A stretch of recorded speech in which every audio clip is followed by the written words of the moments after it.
राधा स्वामी। तू दया का रूप प्यारे, तू दया भंडार है। कर दया दृष्टि दया मैं, तुझ ही से अधिकार है। तू दया का रूप प्यारे, तू दया भंडार है।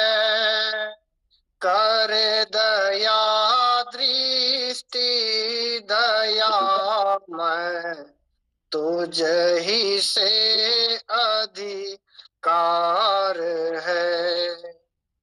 संत सतगुरु तुझको कहते हैं नहीं जानता, मेरे अनुभव में दया करूं ना का तू भंडार है। मेरे दाता शीश पर अपने दया का हाथ रख, तू है दानी दीन बंधु जगत का दातार है। मेरे अंतर में समाना, मेरे सांसों सांस में, तू है व्यापक यह समझ दे सच्चा जो अधिकार है। आस रख कर गुरु कृपा की नित्य करो अभ्यास तुम, रात दिन छिन छिन तुम्हारा वह सदा रखवार है। आस रख कर गुरु कृपा की नित्य करो अभ्यास तुम, रात दिन छिन छिन तुम्हारा वह सदा रखवार है। छोड़ो ममता छल कपट चतुराई, गुरु से नेहा जोड़, भक्ति उसकी कर वह सच्चा प्रेम का भंडार है। राधा स्वामी राधा स्वामी राधा स्वामी को सो मेरे, राधा स्वामी सर्व रक्षक सर्वदा हितकार है। राधा स्वामी राधा स्वामी राधा स्वामी को सो मेरे, राधा स्वामी सर्व रक्षक सर्वदा हितकार है। तू दया का रूप प्यारे, तू दया भंडार है। कर दया दृष्टि दया मैं, तुझ ही से अधिकार है। कर दया दृष्टि दयामय, तुझ ही से अधिकार है। राधा स्वामी। राधा स्वामी।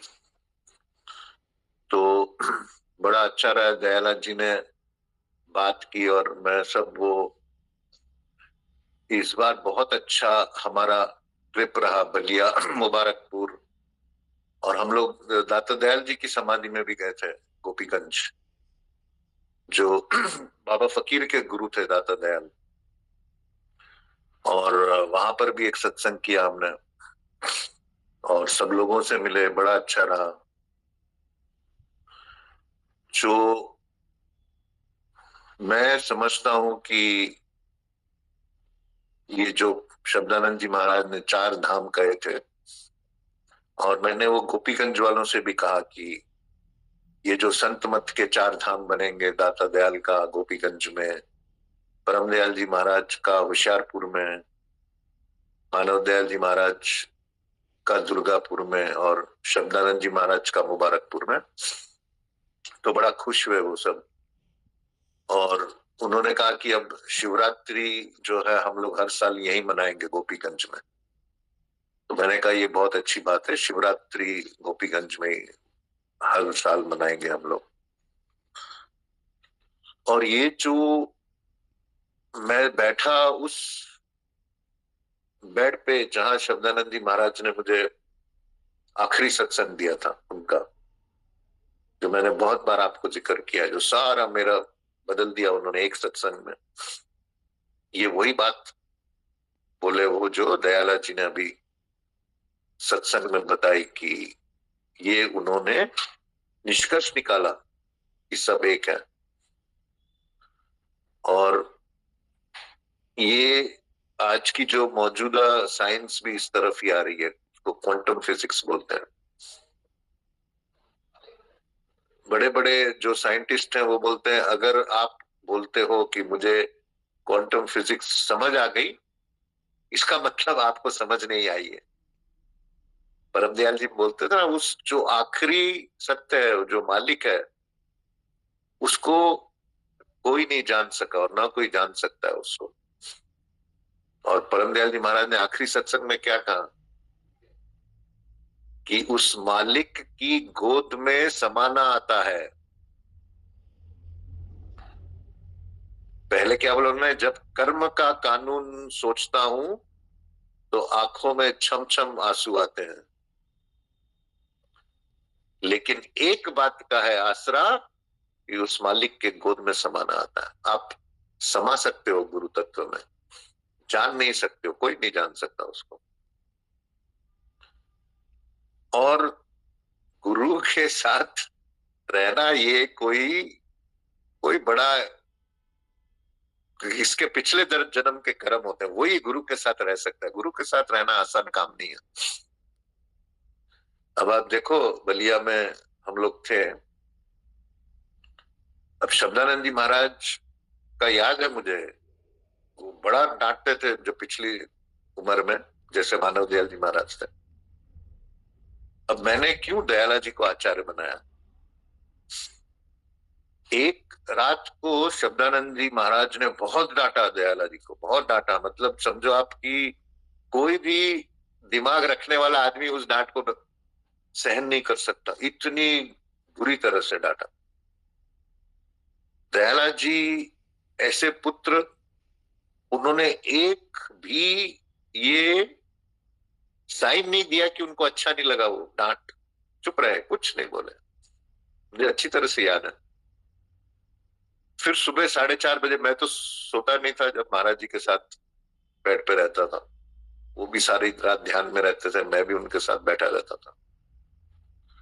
तो सुबह 4, 4:30 बजे मुझे बोले, रवि एक पेन और पेपर ले आओ और गंजू जी को ये लेटर लिखना है मुझे, कि प्यारे गंजू जी। और फिर मुझे एक एक लाइन याद नहीं उस लेटर की, पता नहीं दयाला जी ने वो चिट्ठी रखी है कि नहीं, कि दयाला को आप गुरु बनाइए या आचार्य बनाइए या ऐसा, क्योंकि दयाला के हाथ से मानवता का बहुत बड़ा काम होने वाला है। तो ये बात मेरे दिमाग में उस रात को रह गई। पता नहीं वो लेटर दयाला जी ने रखा है या गंजू जी को दिया था, वो चिट्ठी मुझे याद नहीं है, लेकिन मैंने वो चिट्ठी अपने हाथ से लिखी थी। तो वो जो दयाला जी का समर्पण, और कैसे फिर निहाल हो गए, रात को ऐसी डांट और सुबह सारा अपना खजाना दे दिया गुरु के साथ। दयाला जी वो चिट्ठी है आपके पास? दादा वो चिट्ठी फिर याद नहीं पड़ी, वो कहीं पिताजी के किसी चीजों में रखी गई थी। हाँ कोई बात नहीं, कोई बात खोजने का प्रयास नहीं। मुझे उसका मुझे सार याद है। उन्होंने गंजू जी को बोला था कि आपको आचार्य बना के, और फिर उसमें लिखा था कि आपके हाथ से मानवता का बहुत बड़ा काम होगा। ये मैंने खुद लिखा चिट्ठी, इसलिए मुझे याद, और इसीलिए मैंने आपको आचार्य बनाया था। तो ये जो बात है, देखो अब हम बलिया गए, तो मैं जो बात बोलता हूं ना, मैं हमेशा अपने इंस्पिरेशन से बोलता हूँ। मेरा किसी से कोई भी स्पेशल रिश्ता नहीं है, कोई भी सत्संगी मेरे लिए स्पेशल नहीं है, सब आप एक बराबर हो। जैसी जैसी मुझे प्रेरणा होती मैं वैसा काम करता रहता हूँ। जैसे अब हम वाराणसी एयरपोर्ट पे आए तो मैंने सबको कहा मुबारकपुर पहले जाएंगे, बाद में बलिया जाएंगे। तो वो एक कॉल होती है गुरु की, वो कॉल सुनने का आपने एक गुरु से एक वो रिश्ता होना चाहिए, पूरे समर्पण का रिश्ता। अब जब सारे जो सत्संगी थे हमारे दुर्गापुर के, मुझे मानव ने, जो पूजा जी का लड़का है, मानव ने मुझे रिक्वेस्ट किया कि आप एक दिन और रह जाओ और आपकी टिकट मैं चेंज कर दूंगा और फिर आप एक दिन के बाद जाना। अब हमारी सारी संगत दुर्गापुर की वो सब जाने को तैयार थे, तो मुझे ऐसा इंस्पिरेशन आया। मैंने कहा नरेश जी आप लोग कल नहीं जाना, आप लोग भी मेरे साथ ही उसी दिन निकलना। और फिर ऐसा हुआ, फिर जो है सबने फोन किए, बोले महाराज जी उसका ये काम है, इसका वो काम है, बच्चों की पढ़ाई है। ज्योति ने भी अपनी माँ को फोन लगाया, मैं रहूं क्या, घर के काम है, वो है। सिर्फ विवेक जी एक, उन्होंने इमीडिएटली अपना डेट चेंज कर दिया। सबके कुछ न कुछ घरेलू काम, गृहस्थ के काम। फिर वो जा नहीं पाए, मिली नहीं अगले दिन गाड़ी, ये जो भी कुछ है। मैं बता रहा हूं कि फिर मैंने अगले दिन मुझे ख्याल चलने लगा कि मैं कैसे रहता था गुरु के साथ, मानव दयाल जी महाराज के साथ। और मैंने बताया नरेश जी को भी, सब हम बैठे ब्रेकफास्ट कर रहे थे। उसमें परिवार का भी साथ जरूरी है। तो मुझे याद है जब मैं पहली बार दुबई से करीब मैं गया था मई में, और अगले साल जुलाई, यानी 1 साल और 3 महीने के बाद मैं इंडिया पहली बार आ रहा था। मेरी शादी उसी जुलाई में थी। तो मैंने मेरी माँ से कहा कि मैं जो हूँ पहले मानव दयाल जी महाराज के पास जाऊंगा दिल्ली, फिर दिल्ली से उनको और माता जी को लेके मैं आऊंगा कश्मीर, जहां मेरी शादी थी। तो माँ मेरी बहुत नाराज, क्या मतलब, उसको लगा, बोला तू इतने 1.5 साल के बाद आ रहा है, मेरा तो दिल निकला जा रहा है, और तू पहले 3 दिन दिल्ली रहेगा। तो मैंने कहा नहीं माँ, मैं ऐसे ही आऊंगा। और मैं भी बड़ा माँ के लिए तरसता था, 1.5 साल के बाद मिलना था। वो जो मैं मानव दयाल जी महाराज के साथ 2 या 3 दिन रहा दिल्ली, और फिर हम साथ में आए कश्मीर, वो जो एक अटैचमेंट का दर्द था जो मुझे मेरी माँ से मिलने का, वो दर्द चला गया, एक बैलेंस आ गया। जैसे ही मैं मानव दयाल जी महाराज के साथ 2 दिन रहा, और फिर मैं उनको लेके कश्मीर गया। हालांकि मेरी माँ जो थी, उसकी आंखों से लगा मुझे, वो खुश नहीं थी कि क्यों मेरा बेटा पहले मेरे पास नहीं आया। लेकिन देखो फिर बाद में जब उनकी आखिरी दिनों में वो पहुंच गई थी, शारीरिक से हमारा आत्मिक संबंध हो गया। माँ जब हमारी ऊंची अवस्था में पहुंच गई, मैंने एक दिन ऐसे ही कहा उनसे कि रात को मैं यहाँ सोफे पे बैठ के मैं ध्यान कर रहा था सारी रात। तो माँ मुझे बोलती है, ये मैं कौन है जो ध्यान कर रहा था, ये मैं से निकलो बाहर, कोई मैं नहीं होता। एकदम से मैंने अपनी गलती मान ली, मैंने कहा नहीं। तो बोले इस मैं को हटाना ही आध्यात्मिकता है, ये अहंकार को छोड़ना कि मैं कुछ हूँ। जो दयाला जी ने आपको बताया, आखिरी अवस्था में जाके यहाँ पहुंचता है, आखिरी अवस्था में। लेकिन आप अपने दुनिया के व्यवहार ऐसा नहीं कर सकते हो कि सब एक है। समदर्शिना विषमवर्तिना, हर आप समझो कि सब एक है लेकिन व्यवहार अलग अलग करो। परमदयाल जी महाराज ने जब भारत आजाद हुआ था तब क्या लिखा था नेताओं को, पहली बात की एटम बम बनाओ। और महात्मा गांधी को उन्होंने लताड़ा था, बोला गांधी बोलता है कि भारत में आर्मी नहीं होनी चाहिए, डिफेंस फोर्स नहीं होने चाहिए, गांधी बहुत गलत बोलता है। परमदयाल जी महाराज ने मेरे सामने, एक मंत्री था श्रीनगर में आया था 81 में, तो परमदयाल जी ने उन्होंने उनको कहा कि महात्मा गांधी ने ये गलत बात कही कि इंडिया में मिलिट्री नहीं होनी चाहिए, हम लोग शांति के, तो वैसे नहीं चलता है काम। दुनिया में हर चीज से, हर शख्स से, हर जो परिस्थिति में अलग अलग व्यवहार होता है।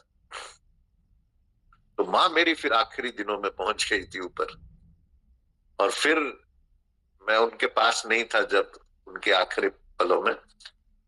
फिर उन्होंने बोला, जो हमारे केयरटेकर थे, कि रवि को बोल देना मैं हमेशा उसके साथ रहूंगी। तो परिवार का अभी आप देखो, मैं छुट्टियां ले लेके जाता था, नौकरी की मैंने परवाह नहीं की। एक बार मुझे याद है जब माता जी ने शरीर छोड़ा था, मैं 3 साढ़े 3 महीना महाराज जी के साथ रहा। और उस दौरान जो है मुझे याद है हमारे जो बॉस थे उनका फोन आया था। तो उन्होंने कहा था, रवि तेरी वाइफ एडमिट है हॉस्पिटल में, हम उसको घर से व्हीलचेयर लेके आए, व्हीलचेयर में लेके आए हॉस्पिटल में, कोई ऑपरेशन करना है। तो तुम तो अभी वहां हो, साइन नहीं कर सकते हो, तो मैं साइन कर दूंगा। उसमें माँ बाप को या रिश्तेदार को लिख के देना पड़ता है कि ये ऑपरेशन मैं अपनी मर्जी से करा रहा हूँ, साइन करवानी पड़ती है, और उनको मालूम होगा ये मेडिकल इसमें, लेकिन तुम आ जाओ जल्दी से। तो मैंने मानव दयाल जी महाराज के साथ था, होशियारपुर में थे, कहा महाराज जी मुझे जाना पड़ेगा, तो होशियारपुर से कल दिल्ली, और ये ऐसे ऐसे वाइफ का मेरी ऑपरेशन है। तो महाराज जी बोले हाँ हाँ जाओ जाओ, कोई बात नहीं, लेकिन ऑपरेशन नहीं होगा। मैंने कहा ये इसको व्हील चेयर में हॉस्पिटल वाले सारे लेके अस्पताल में गए हैं, अगले दिन ऑपरेशन होना है। तो मैंने कहा ठीक है, अगर आप बोलते हो ऑपरेशन नहीं होना है तो फिर क्यों जाना मुझे, मैं भी अब रह ही जाता हूँ होशियारपुर। अब अगले दिन मैंने फोन किया, मुझे लगा अब ऑपरेशन हो गया होगा। शाम के दिन मैंने फोन किया, पूछूं कि भाई कैसा हो गया ऑपरेशन, क्या है। तो मैं फोन कर रहा हूँ, मेरी वाइफ घर में बैठी हुई। तो मैंने कहा क्या हुआ, बोला पता नहीं, वो सब एक्सरे में सब सही निकला और डॉक्टरों ने बोला ऑपरेशन की जरूरत नहीं है। तो बोलने का मतलब कि मैं अपनी नौकरी, अपना परिवार, हर चीज दांव पे लगा के फिर गुरु के साथ जुड़ा।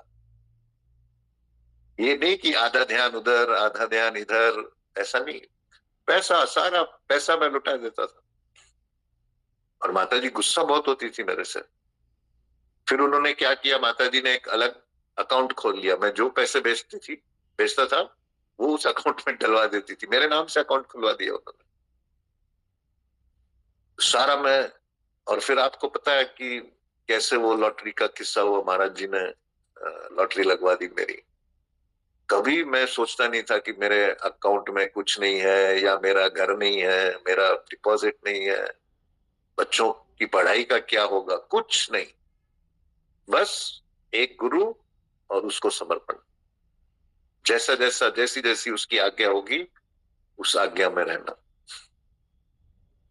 और एक बार मुझे याद है कि मेरी वाइफ ने माता जी को फोन किया, ये इतने महीने हो गए मैं यहाँ अकेली रह रही हूँ, माता जी तो बहुत स्ट्रिक्ट थी इस मामले में। वो तो बोलती थी पहले परिवार देखो। अगले दिन सुबह 6:30 बजे मुझे उठाया उन्होंने। कनॉट प्लेस मुझे अभी भी याद है।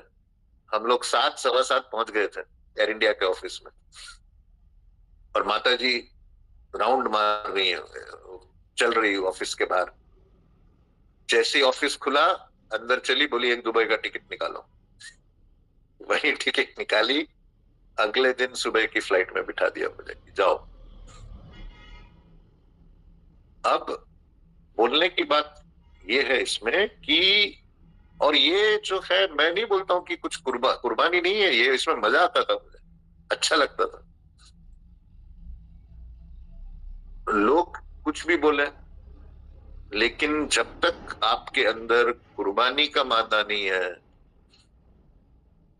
तो भूल जाओ। आध्यात्मिकता के इवन दुनियावी तरक्की बिना कुर्बानी के मादे से नहीं मिलती है।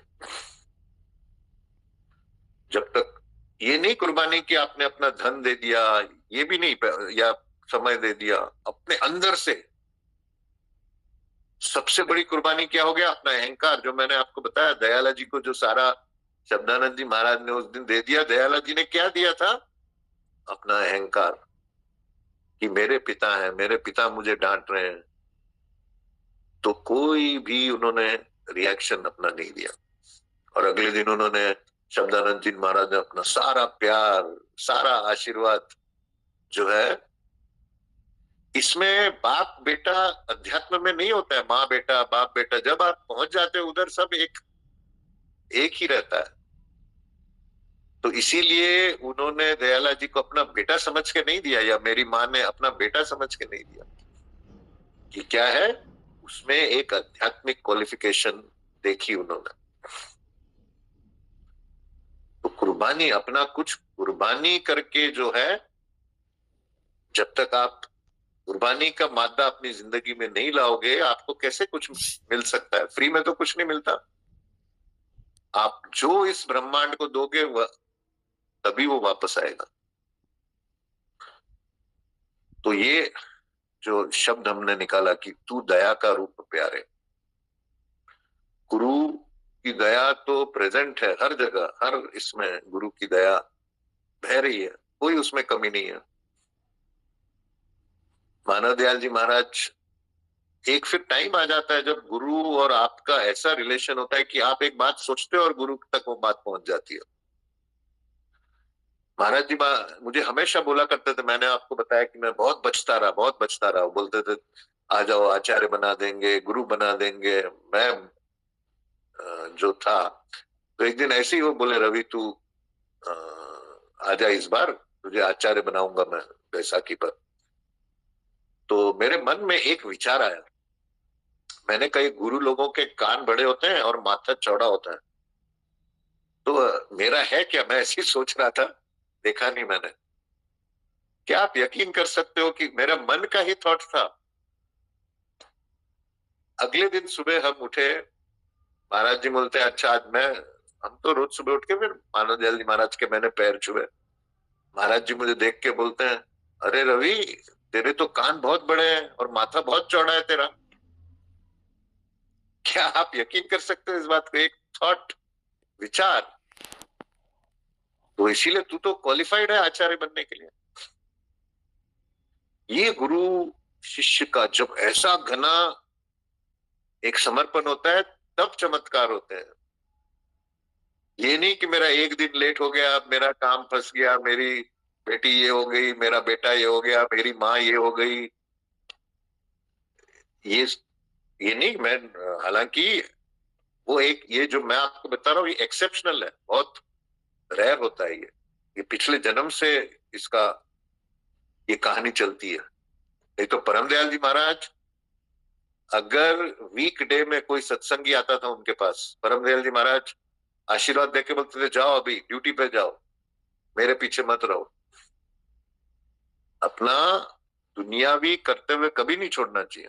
ये कोई नानक कोटन में एक, ये ऐसी कहानियां बहुत रेयर होती है। पिछले जन्म का एक ये होता है। कनेक्शन, और गुरु वो पहचानता है कि ये जो है, ये मेरा पिछले जन्म का अधूरा काम है, या जो भी बोलो, इसको मुझे काम मेरा पूरा करना है।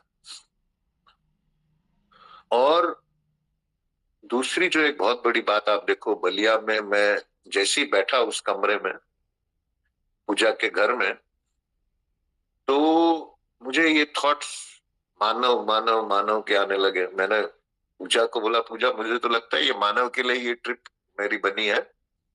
हालांकि हमने शब्दानंद जी महाराज की जो है वो स्टैच्यू वहां स्थापित की स्कूल में, बलिया में पूजा के स्कूल में, और मैं मानव के बारे में बोलना शुरू कर दिया मैंने कि माँ उसका ऐसा होगा, ऐसा होगा, ऐसा होगा, ये करेंगे। अच्छा, जैसे ही मैंने कहा, मानव मुझे बोल रहा है कि ये आपने मुझे 2 साल पहले यही बातें बोली थी। अब मैंने कहा कि ये 2 साल पहले मैंने बात बोली, मुझे तो 2 घंटे पहले क्या बोला वो याद नहीं रहता। इसका मतलब क्या है कि वो मैं नहीं बोल रहा था, वो कोई और बोलता है मेरे, मैं सिर्फ इंस्ट्रूमेंट हूं।